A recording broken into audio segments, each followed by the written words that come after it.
มื่อนี้พามาเบิ่งสมบรรยากาศวิวงามๆคอยคำลงแรงประมาณ5 โมงตอนนี้เฮ้โอ้อยู่ให้อยู่นาคือเก่าซีดเห็ดให้มื่อนี้ฝนบ่ตกแต่ละมื้อฝนตกมื่อนี้ขาดฝนตอนนี้ก็กำลังขุด คุ้มลงยางพาราเนาะโอ้ยหญ้าก็เขียวงามดีขนาดนี้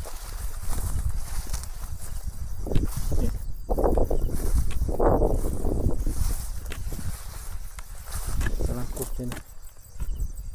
คุมยางพาราฝนตกก็จะมาลงตอนนี้ยังฝนบ่ตกจ้ะ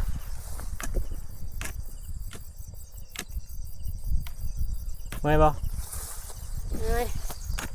ไม่ไรเนาะสวนมันต้นเขาก็งามๆ